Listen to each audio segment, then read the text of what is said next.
In the affluent and picturesque town of Greenwich, Connecticut, the brutal murder of Emily Carter sent shockwaves through the community. What seemed like a peaceful, close-knit suburban haven was shattered by a crime driven by passion and betrayal, revealing the dark undercurrents beneath the seemingly idyllic lives of two couples, Michael and Sarah Blake, and James and Emily Carter. Their lives became entangled in ways that led to obsession, deceit, and ultimately murder. Michael Blake was a well-known civil engineer with a reputation for his charisma and a seemingly perfect marriage to Sarah, a dedicated nurse. James Carter, a successful real estate agent, and his wife Emily were the Blakes' closest friends. The two couples shared more than just neighborhood gatherings and weekend retreats. They also engaged in a consensual wife-swapping arrangement that initially brought excitement and novelty to their lives. However, beneath the surface of this unconventional lifestyle, dangerous emotions were brewing. Michael's fascination with Emily grew into an all-consuming obsession, one that Sarah, his wife, was painfully aware of. Emily, sensing the intensity of Michael's feelings, decided to end the arrangement, not realizing the deadly consequences her decision would provoke. Michael and Sarah Blake had been married for 8 years, and from the outside, their marriage appeared to be a model of stability and happiness. Michael was a successful engineer, known for his innovative designs and charismatic personality. Sarah, a compassionate nurse, was loved by her patients and respected by her colleagues. They lived in a stately home in the Bellhaven neighborhood, surrounded by meticulously landscaped gardens Sarah took great pride in. James and Emily Carter had moved to Greenwich 3 years ago and quickly became close friends with the Blakes. James, an outgoing real estate agent, was always the life of the party, while Emily, with her striking beauty and magnetic personality, was equally popular. The Carters brought a new dynamic to the neighborhood, and their friendship with the Blakes blossomed over shared interests and mutual respect. The idea of wife-swapping was first brought up during a dinner party at the Blakes' home. Fueled by wine and a sense of adventure, conversation turned to open relationships. Surprisingly, the concept was met with curiosity rather than shock. Over the next few weeks, the idea was discussed more seriously, with all parties agreeing to boundaries and rules to ensure their primary relationships remained intact. The first encounter was awkward, but exhilarating. Michael and Emily, and James and Sarah, exchanged partners for the night. What started as a once-in-a-while experiment soon became a regular part of their lives, adding a spark to both marriages. Initially, the arrangement seemed to work well. Both couples appeared happier and more connected. They maintained their social activities, often hosting joint gatherings and going on vacations together. Their secret was carefully guarded, discussed only within the confines of their homes or during private get-togethers. The novelty of the arrangement brought a sense of exhilaration, and for a while, it seemed like they had found the perfect balance. However, as the months passed, subtle changes began to surface, particularly in Michael's behavior. He started to show an unusual amount of interest in Emily, often finding reasons to spend time alone with her. Sarah noticed his growing preoccupation but chose to ignore it, hoping it was just a phase. James, too, seemed oblivious to the growing tension. Unbeknownst to the others, Michael's fascination with Emily was turning into something deeper and more troubling. He found himself constantly thinking about her, replaying their encounters in his mind and craving more time with her. What had started as a harmless adventure was slowly morphing into an obsession that would have devastating consequences for everyone involved. Michael's obsession with Emily had evolved into an all-consuming fixation. He thought about her incessantly, his mind wandering to their encounters during work meetings and family dinners. His engineering projects, once his passion, now seemed secondary to his desire for Emily. He started finding ways to be near her, volunteering to help with tasks James usually handled, or inviting the Carters over more frequently. Sarah began to notice the change in her husband. First, she attributed it to the excitement of their new lifestyle. Soon it became clear that Michael's interest in Emily went beyond their agreement. He became irritable and distant when they weren't with the Carters, and his conversations often veered toward Emily's likes and dislikes, quirks and habits. One evening, after a dinner party, Sarah confronted Michael. His reaction was defensive, dismissing her concerns as jealousy. Sarah, not wanting to disrupt the delicate balance they had established, let it go but kept a closer eye on him. Her suspicions grew when she found him staring at Emily during gatherings, his gaze lingering longer than necessary. Emily, too, began to sense Michael's growing obsession. Initially flattered by his attention, she soon found it uncomfortable. His touches became more possessive, his words more intimate than appropriate. She discussed her discomfort with James, who brushed it off, believing Michael was just more expressive in his affections. James's nonchalance left Emily feeling isolated in her concerns. The turning point came during a weekend trip to a lakeside cabin in Lake George, New York. Couples had planned the getaway to reconnect and enjoy some time away from their routine. However, the trip only served to highlight Michael's fixation. He monopolized Emily's time, insisting on taking her out on the lake alone, leaving James and Sarah behind. The tension was palpable, and Emily's attempts to distance herself were met with subtle resistance from Michael. One night, while sitting by the fire, Michael made a comment that crossed the line. He spoke about leaving everything behind and starting fresh, just the two of them. Emily, shocked and unsettled, excused herself and went to bed early. Sarah, who had overheard the conversation, confronted Michael again. This time, he was less dismissive but still refused to acknowledge the depth of his feelings. Sarah's frustration grew as she realized the extent of Michael's obsession. She loved her husband, but was increasingly aware that his infatuation with Emily could destroy their marriage and their friendship with the Carters. Despite her efforts to intervene, Michael's behavior only became more erratic. He started to follow Emily outside of their arranged meetings, showing up at her yoga classes and even appearing at her workplace under the guise of casual visits. Emily's unease turned to fear. She confided in a close friend, who advised her to distance herself from Michael as much as possible. Determined to take control, Emily decided to end the arrangement altogether. She hoped that by doing so, Michael would return to his senses, and they could all move on from this chapter without causing further harm. One evening, while James was away on a business trip, Michael showed up at the Carters' house unannounced. Emily was taken aback but let him in, hoping to avoid a scene. They sat in the living room, the air thick with unspoken tension. Michael confessed his feelings for her, speaking of a future where they could be together openly. Emily, horrified, tried to reason with him, explaining that their arrangement was never meant to be more than a temporary excitement. As Michael's declarations became more intense, Emily's fear turned to anger. She realized she needed to put an end to this before it destroyed her marriage and her friendship with Sarah. She told Michael firmly that their arrangement was over and that he needed to respect her boundaries and her marriage. Michael, visibly shaken, tried to persuade her to reconsider, but Emily stood her ground. Over the next few days, Emily avoided Michael, hoping he would come to his senses. She confided in Sarah, who listened with a heavy heart. Sarah knew her husband's obsession had gone too far, and while she wanted to support Emily, she also felt a twisted loyalty to Michael. She promised Emily she would talk to him, hoping to diffuse the situation. However, Michael's obsession only deepened.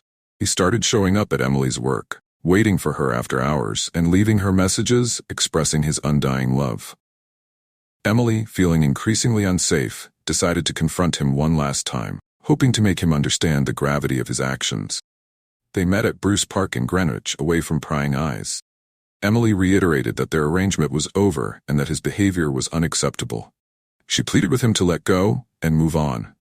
Michael, unable to accept her rejection, grew desperate.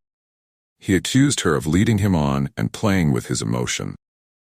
Emily, maintaining her composure, insisted that they part ways and return to their respective marriages.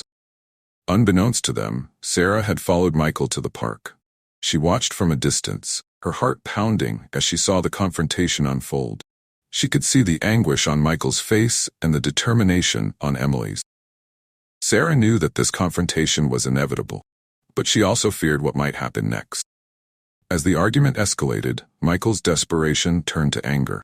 Emily's refusal to entertain his fantasies felt like a personal betrayal. He lashed out verbally, calling her names and accusing her of ruining his life. Emily, holding back tears, stood her ground, refusing to be intimidated. Sarah, watching from the shadows, felt a surge of panic. She knew she had to intervene before things got out of hand. She stepped out of her hiding place and approached the two, her voice shaking as she called out to Michael. The sight of Sarah seemed to snap Michael out of his rage, and he turned to her, his expression a mix of confusion and relief. Emily, taking advantage of the distraction, walked away, determined to put as much distance between herself and Michael as possible. Sarah, now alone with her husband, tried to calm him down. She reassured him that they would find a way to move past this. But inside, she knew that their lives had been irreversibly changed. The affair had reached its breaking point, and Emily's decision to end the arrangement had set off a chain of events that could not be undone. As the dust settled, the true extent of Michael's obsession and the depths of Sarah's complicity would soon come to light, leading to a tragic and violent conclusion. The confrontation at the park had left Michael in a state of turmoil. Emily's firm rejection and Sarah's unexpected appearance had shaken him to his core.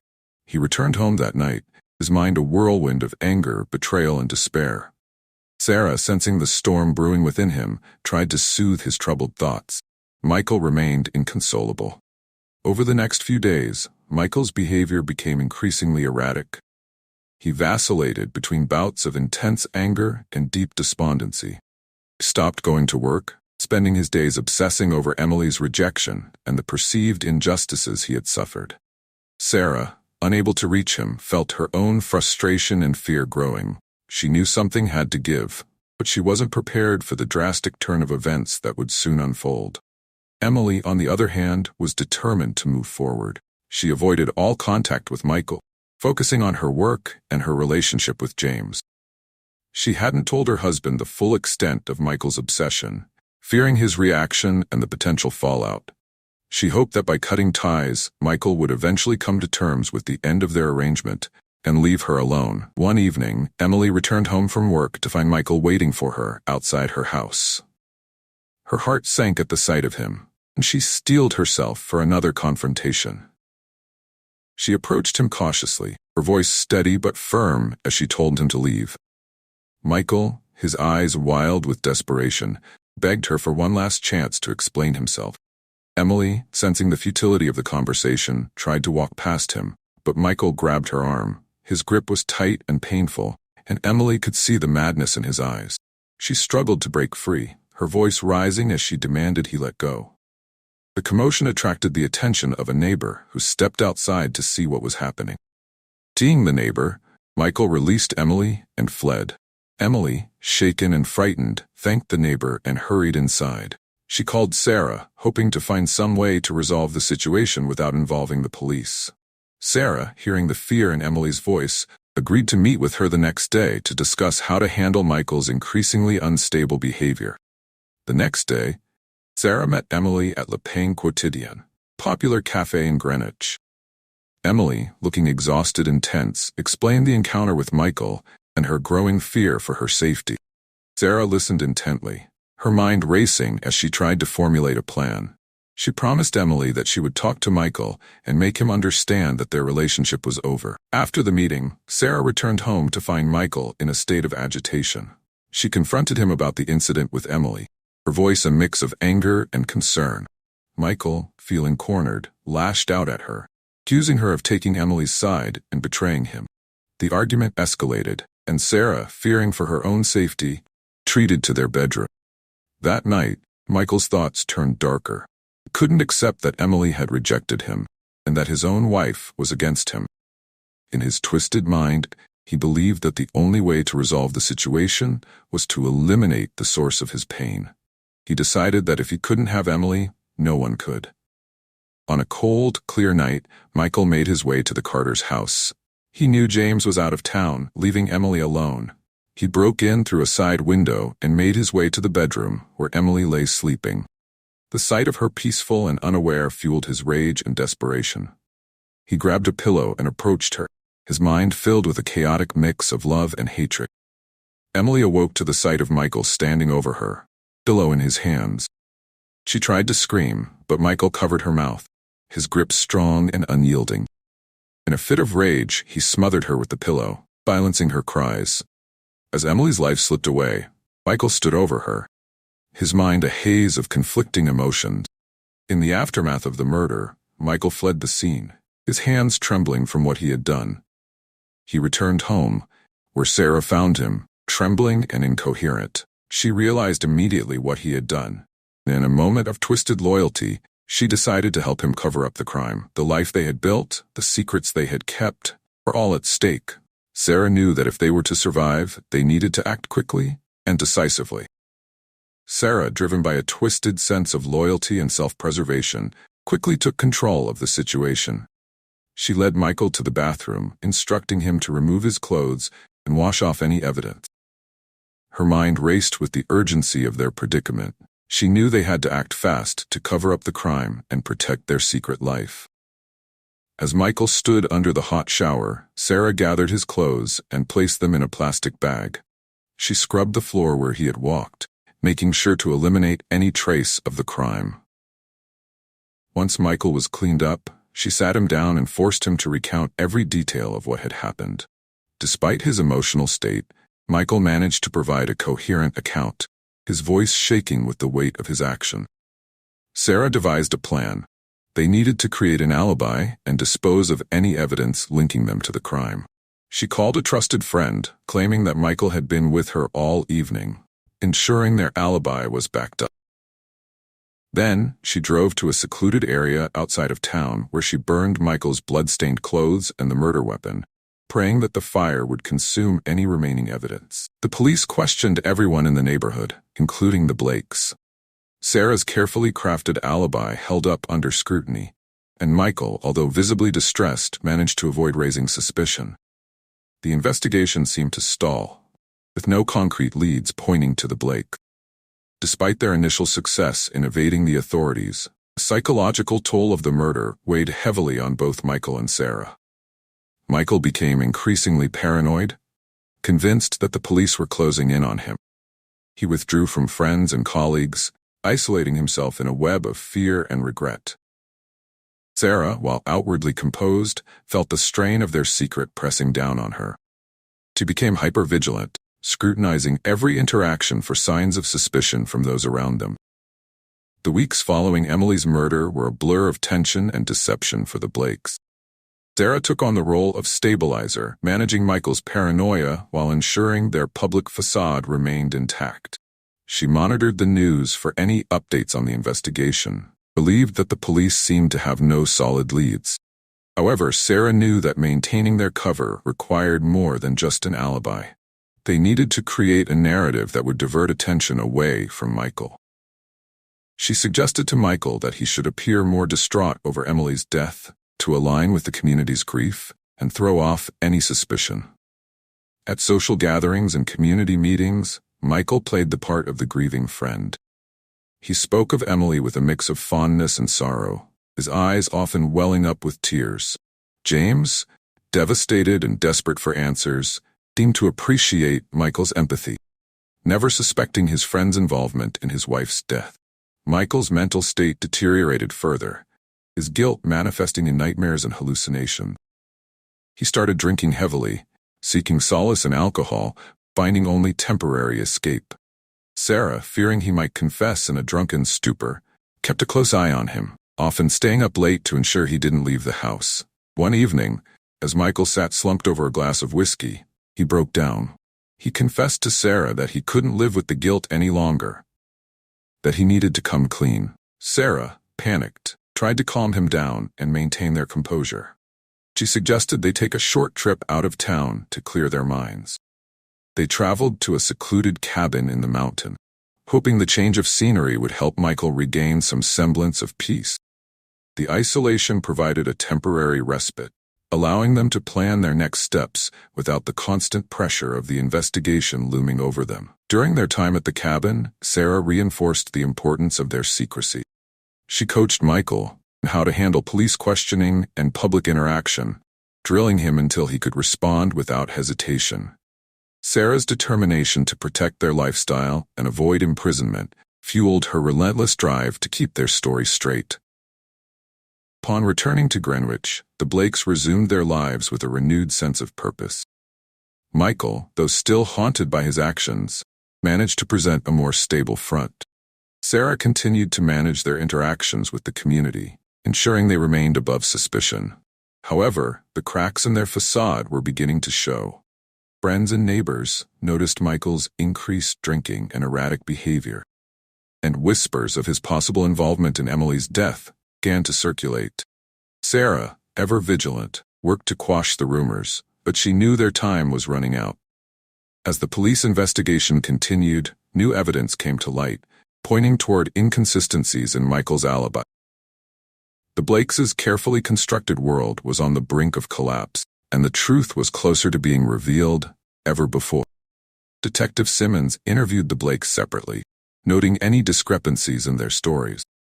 Sarah's carefully crafted alibi held up under scrutiny, and Michael's emotional state seemed consistent with that of a grieving friend. However, Simmons' instincts told her there was more to the story.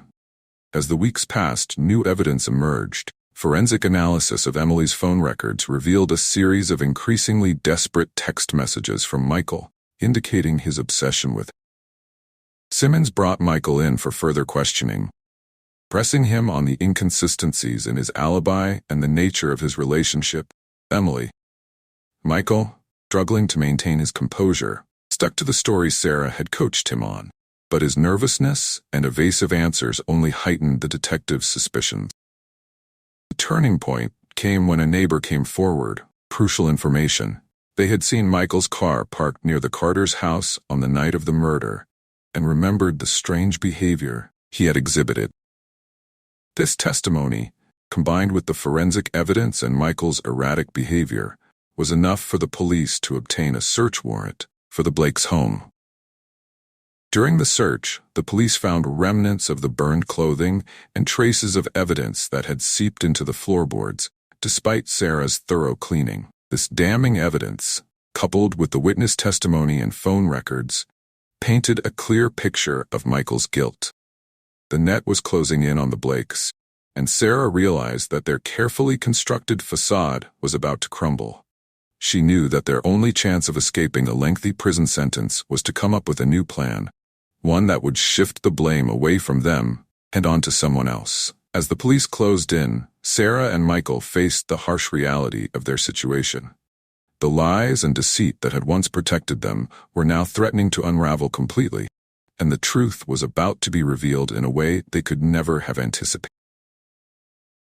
As the evidence against Michael mounted, Detective Simmons prepared to make her move. She brought Michael in for another round of questioning, this time with a different approach. She laid out all the evidence they had gathered: phone records, the witness testimonies, and the forensic findings. Michael, cornered and overwhelmed, began to crack under the pressure. Simmons pressed harder, suggesting that if Michael came clean, he might receive a more lenient sentence. Michael, unable to handle the weight of his guilt and the relentless questioning, finally broke down. He confessed to killing Emily, describing his obsession, the confrontation, and the moment he lost control. However, in his confession, Michael also implicated Sarah, revealing her role in covering up the crime.